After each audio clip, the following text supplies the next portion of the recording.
Hello everyone, thanks for tuning in to Grumpus on Fire. I'm Grumpus, but today's video is going to be a little different than the ones I normally do. We're going to do an upgrade on the Lone Star Grill.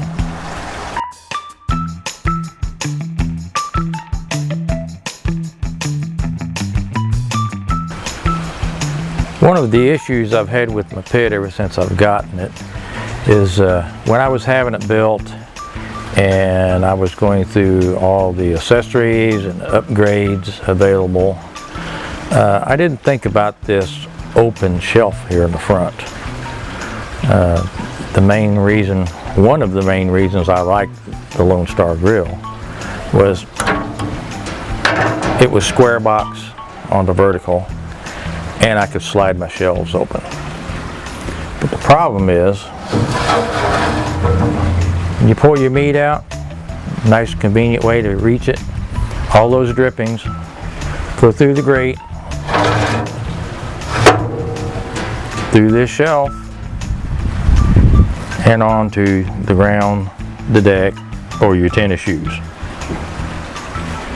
So I finally bit the bullet, got hold of Chris at Lone Star Grillz, and have him make the stainless steel shelf that I should have initially ordered. So we're going to put that on today. It's going to be a game changer for me because I hate cleaning up the messes, and unfortunately, since I don't want to clean up the messes, I end up burning my arms and stuff reaching inside the pit. So if you're interested, stick around. This is a pretty simple upgrade. We're just going to stick this stainless steel to this. So I went online and ordered some high temperature silicone.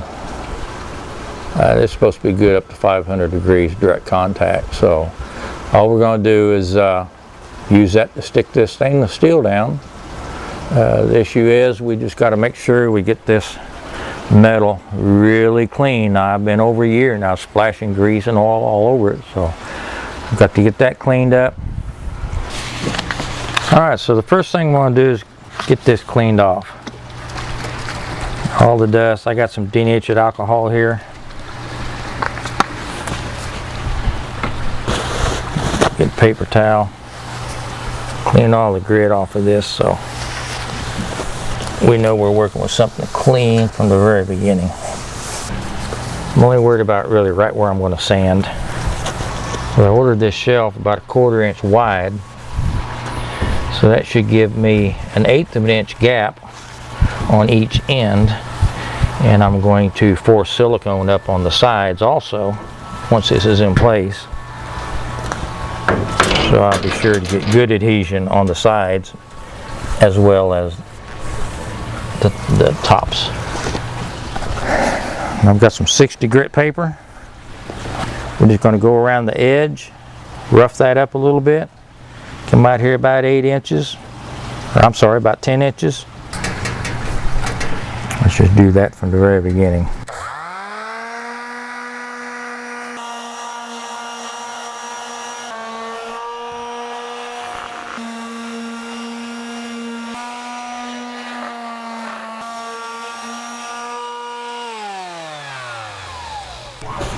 Give it another cleaning.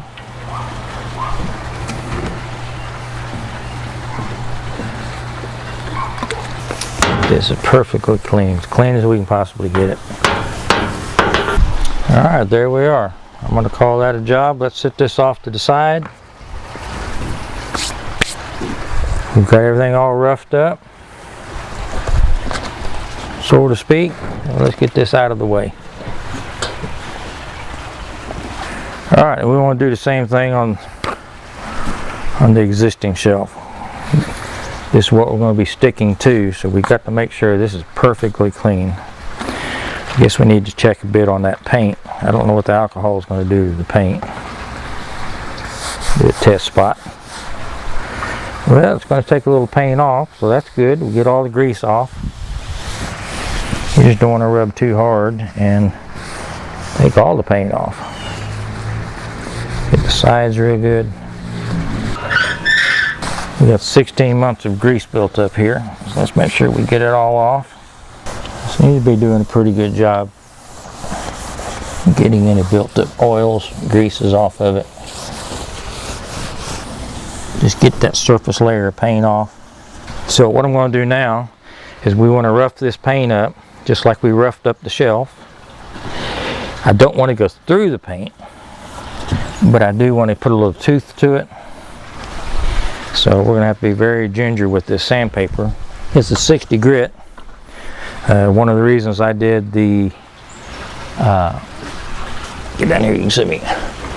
One of the reasons I did the stainless steel shelf first was to knock some of the tooth off of this paper, so it's not quite as aggressive as it would have been if it was brand new.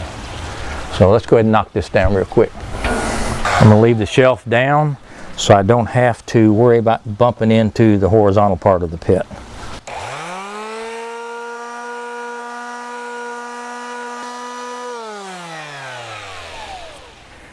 I'm going to try to stay off the edges so I don't wear through the paint on the edges, and just kind of rough up the center part of the paint, because that's where I'll put the bead of silicone and it will spread out, and I just don't want to take a chance on having to deal with a rough spot here later.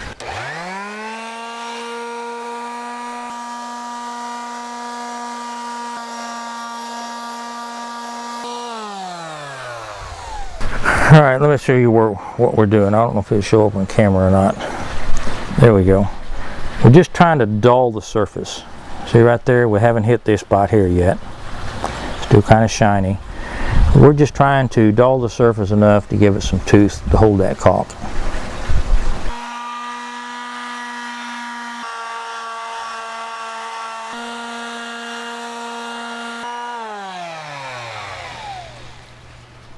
Okay, if you notice, I did get a little aggressive out here on this end, but I know that caulk is going to squish out over that, so I don't have to worry about this part rusting. There's part right up against the pipe that I was concerned with. Now all of our adhesion is going to be from the top. So I told you I ordered the shelf 1/4 inch too wide. That's going to give me an 1/8 inch gap on the ends. And what I'll do is I'm going to also sand these two ends on the end on each end, and then once I've got this stuck down and it's set up, well, I probably won't even wait till it sets up. Once I get it stuck down there, I'm going to come up underneath and I'm going to fill that gap all the way up, so I've got something on the side also holding that to keep it from pulling up, because it's a little bit wide. It's wider than the existing shelf I have, so I want to make sure it's stuck down there really good so I don't accidentally pull that front and yank the whole thing up.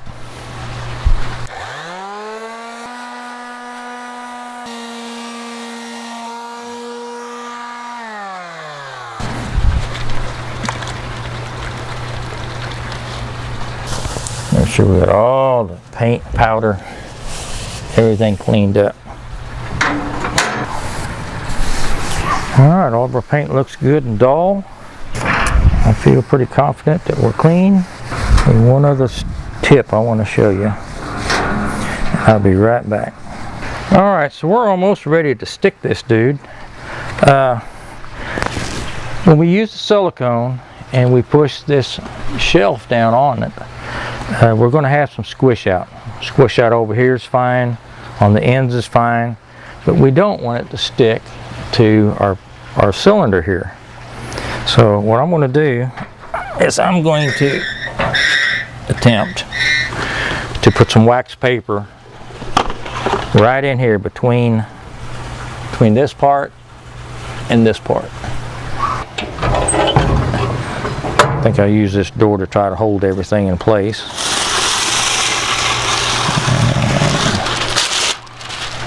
A little bit more than I need.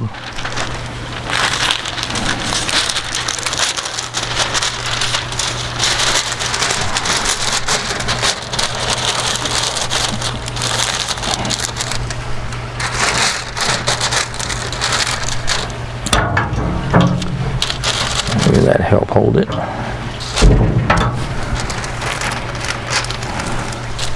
So we've got that up there like this. See if our shelf will grab it. There we go, that'll work. And then we'll let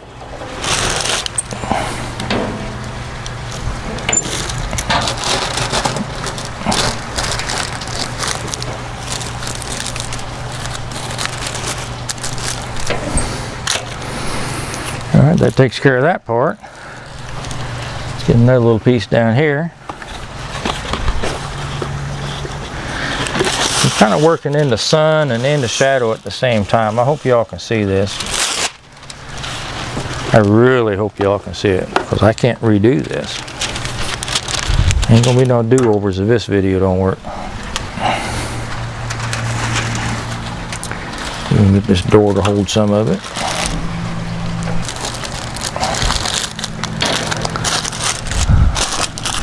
I believe that's going to work.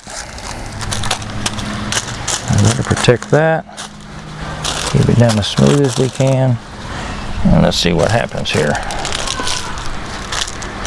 There we go. And if we get any squish, it'll hit that wax paper and it should clean up really nice. So let's go ahead and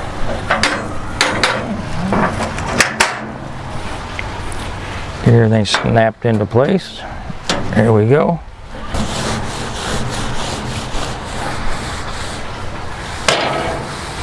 Alright, let me grab my caulk. We'll be right back. Alright guys, just a quick tip. Whenever you're using caulk, any type of caulk, I know the instructions always say cut an angle and you know, pretty big hole. Take if somebody's done this for many years.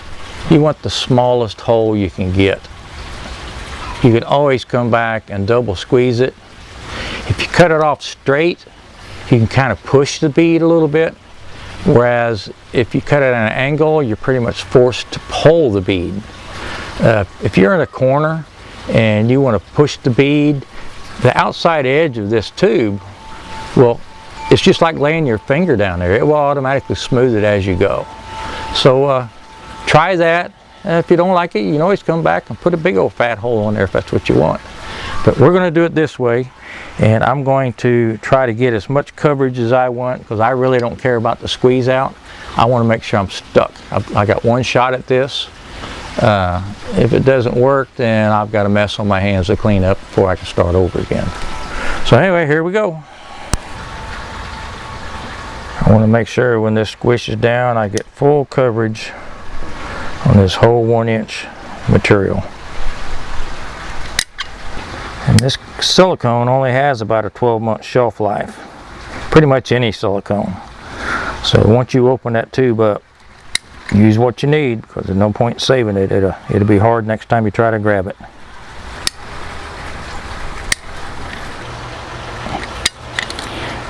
Now if this squishes out on the inside and kind of wraps around a little bit, that's even better. It'll help hold this down. Here we go.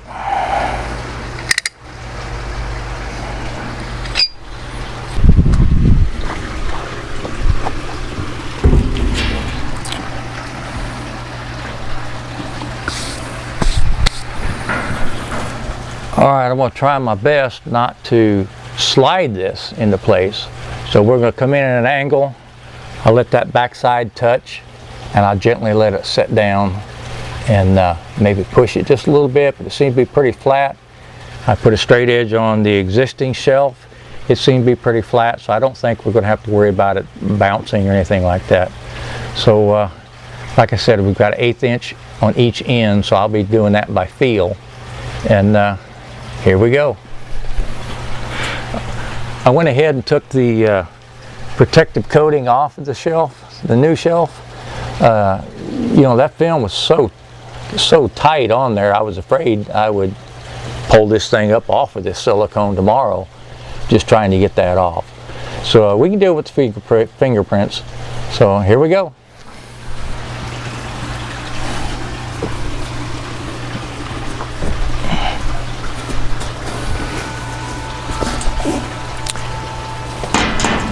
You see we've got our 1/4 inch. Come down to this one corner, I'm going to pull it tight.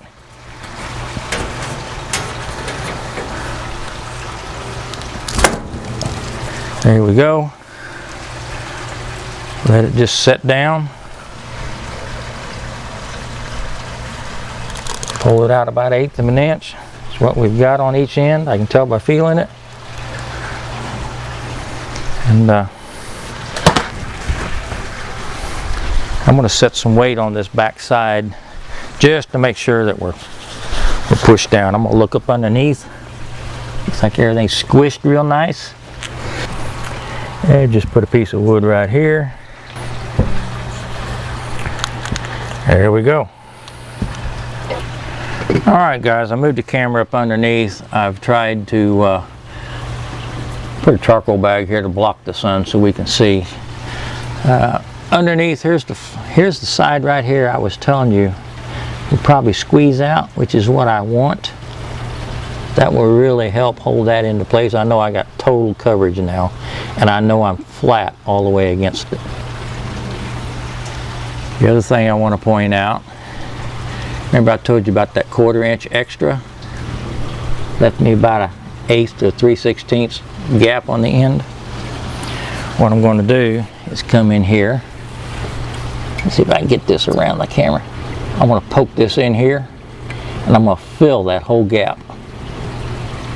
That way I'll have adhesion on the side of the new shelf against the side of the old shelf. And that'll just give me that much more grip. That's a whole inch right there. So I'm going to try to fill that up. I'm going to try to do it on camera. The light is not the best, so let me see what I can do here. This is where I was telling you, keep it flat, and you can get up in these gaps.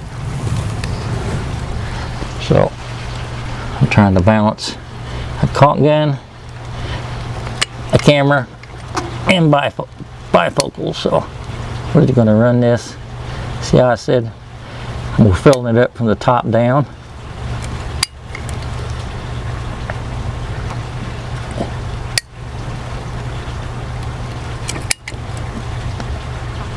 And I'm just kind of pushing it ahead. I hope you can see that because I can't see it with my glasses this close. I think it's squishing out pretty good. Come back with a dry paper towel, and I'm not only just wiping this off, I'm trying to force it up in the crack.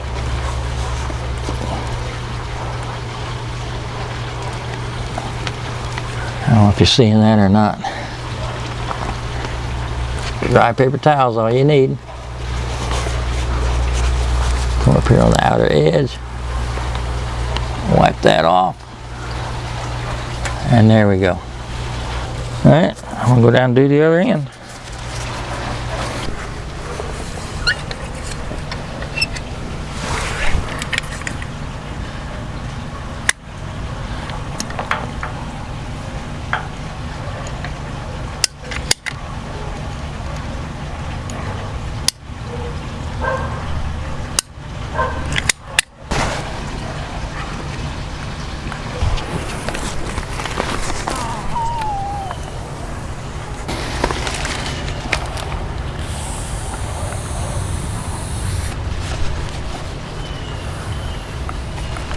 There you go. We're done. We won't touch it till tomorrow. Let me wipe my hands off. I'll be right back. Alright, well there it is. That's all we can do today. Looks pretty clean. Just look down this seam here.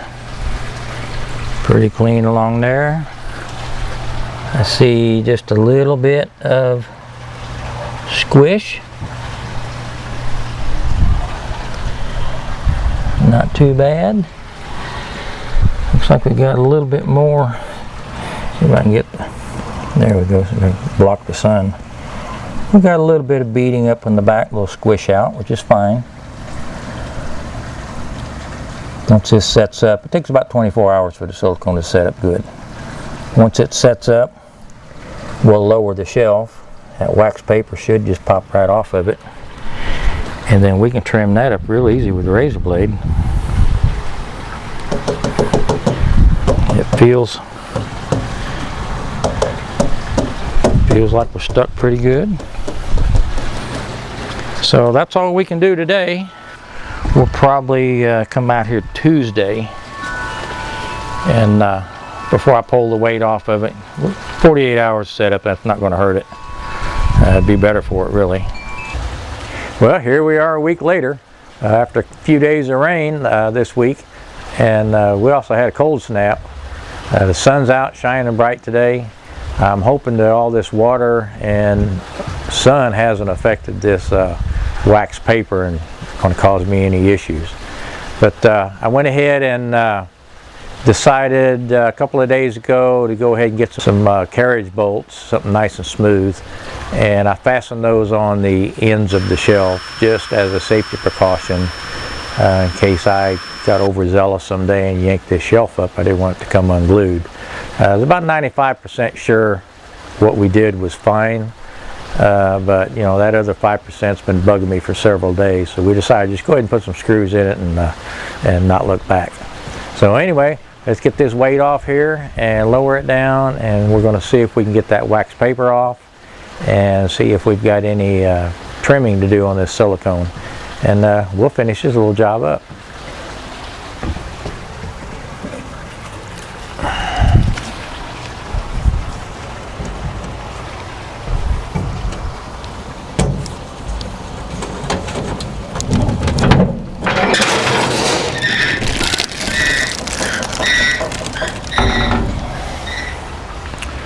Alright, well, it don't look like I had much sticking. That's pretty clean. It's got a little bit right here, a little squeeze out, but the wax paper did what I wanted it to do. It did not stick. Here's a little squeeze out right here. Let's come over here and see what do we got here.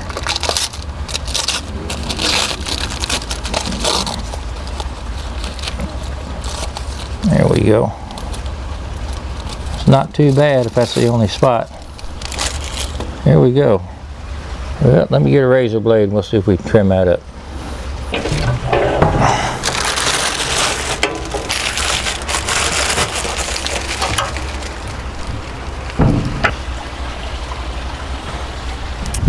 Alright, we brushed that off so you can see better. So we've got a brand new razor blade. It's got to be sharp.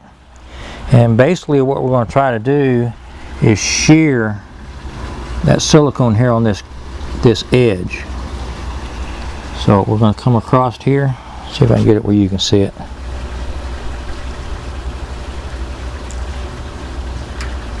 Just come up, get it flat first, I guess. Trying not to cut our pit paint.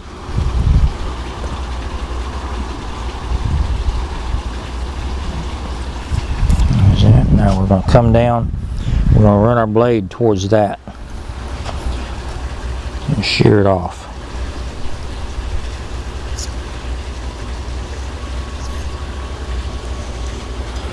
By using a brand new razor blade, it's sharp enough we don't have to worry about scratching.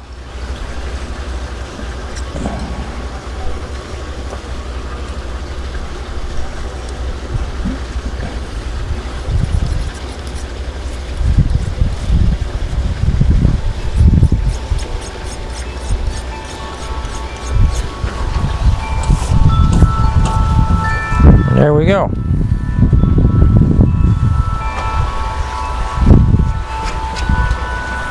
I'll do that the rest of the way down. If I find any other spots, once it gets thin like that, you can almost wipe it off with your thumb.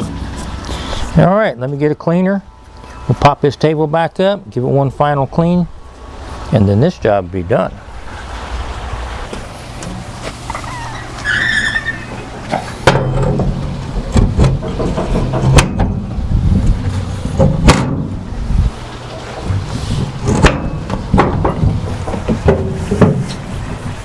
Alright, well, I got some acetone and I've got some Windex and some stainless cleaner. Let's get this cleaned up and call it done. This acetone should take any remaining grease, silicone film, any of that kind of stuff should take take most of that off. Let's see what we can do with let's see what the Windex does.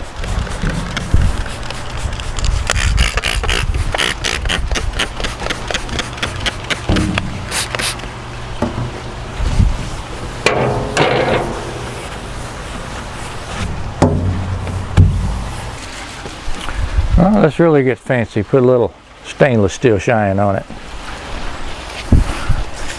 Why not? This may be the only time this happens. From now on, the only oil that's going to get on it is brisket, pork, rib oil.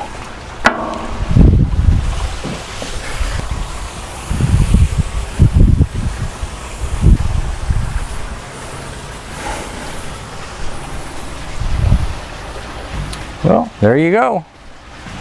Nothing like a 2-day job to take a week, right? So hey, I am so proud of this. I was so tired of grease dripping off into my tennis shoes and having to clean up the mess on my deck. This is an upgrade that was well overdue. I should have ordered this when I got my pit. To be honest with you, I just didn't think of it.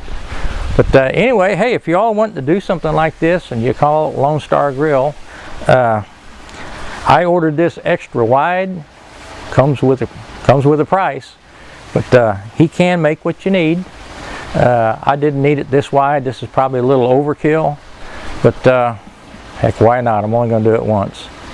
So if you like these kind of modifications, anytime I do anything to my pit, if you want to see them, just leave me a comment below. A lot of times I do little things here and there, and I just don't even mention them. But I know I like to watch these other guys do their mods and putting wheels on and things like that. And if you like that stuff out of this channel, I can sure incorporate some of that. Although I don't do a whole lot of mods because I got most of the stuff put on when I bought it. But anyway, if you like what I've done this week, well, on this video, give me a like. If you hadn't subscribed yet, why not? We sure appreciate it if you want to do that. And share this video with your friends. Somebody might be on the fence on what kind of options and accessories they need on their new pit. I hope my videos have helped some people make some choices, and some informed choices, and stretch the dollar as far as they can. So anyway, I appreciate you tuning in to Grumpus on Fire. I'm Grumpus, and we'll see you next time.